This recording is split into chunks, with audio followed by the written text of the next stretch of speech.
예, 안녕하십니까. 오늘은 인력회사에서 일용직을 사용할 때 유의점에 대해서 알아보도록 하겠습니다. 인력회사에서 세금계산서를 받는 경우가 있고, 어, 이제 수수료만 세금계산서를 받는 경우가 있습니다.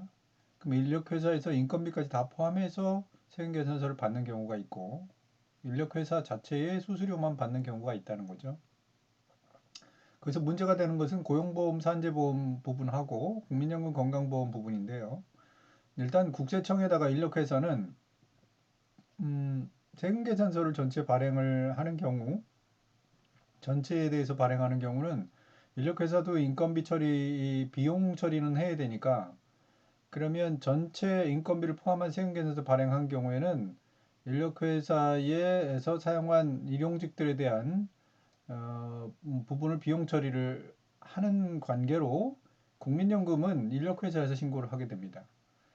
그런데 인력회사가 수수료에 대해서만 세금계산서를 발행하는 경우는 인건비 이 부분은 신고를 할 필요가 인력회사 입장에서는 없죠.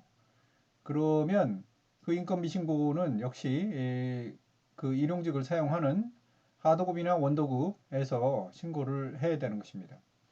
고용산재보험과 음, 관련해서는 인력회사는 신고를 하는 것이 아니라 어, 현장 하도급이나 원도급 현장에서 신고를 해야 되는 거죠. 그러면 해당되는 일용직에 대한 고용보험료를 공제하는 문제가 있는데, 물론 이제 소득세, 일용직 소득세도 공제하는 부분이 있겠죠. 그럼 그 부분에 대해서 이슈가 있을 텐데, 수수료만 세금계산서 발행을 인력회사에서 하는 경우에 고용보험료하고 소득세 부분, 이 부분에 대한 인건비 신고도 하도급 업체나 원도급 업체에서 하기 때문에 고용보험료 또 소득세, 근로자 부담분에 대해서 공제하는 것도 인력회사와는 상관없는 부분이 되겠습니다. 근데 문제는 현실에서 세금계산서를 인건비까지 해서 포함해서 발행을 하는 경우도 있는데, 이런 경우는 사실은 권장할 만한 부분은 아니죠.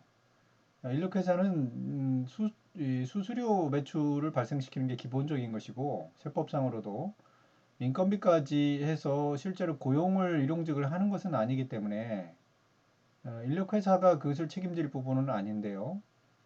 현실에서 현장에서 자꾸 세금계산서를 발행해 달라고 하는 부분이 인건비까지 포함해서 발생하기 때문에 문제가 생기는 건데요. 그럼 이런 경우에 고용보험료 공제나 소득세 공제를 인력회사에서 해야 되느냐?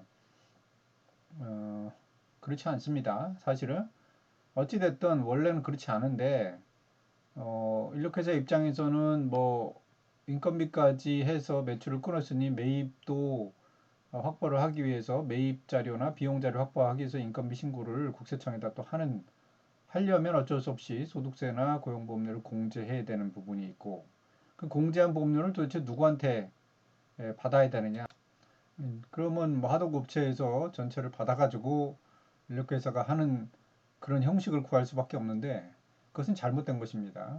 어찌됐든 하도급 업체는 인력회사에다가 고용보험료, 산재보험료, 고용보험료와 소득세 이 부분은 하도급 업체 자체나 원도급 업체가 이제 부담해야 할 부분이기 때문에 뭐 이제 뭐 승인 받았느냐 안 받았느냐에 따라 하도급에 따라 물론 이제 하도급이 승인 하도급이면 부담하고 그렇지 않으면 원도급이 부담하겠죠. 인력회사는 그것을 부담할 지위에 있지 않다. 입니다. 현실과 좀 그 법 규정에 모호한 부분이 있어서 좀 힘든 부분이 있겠습니다.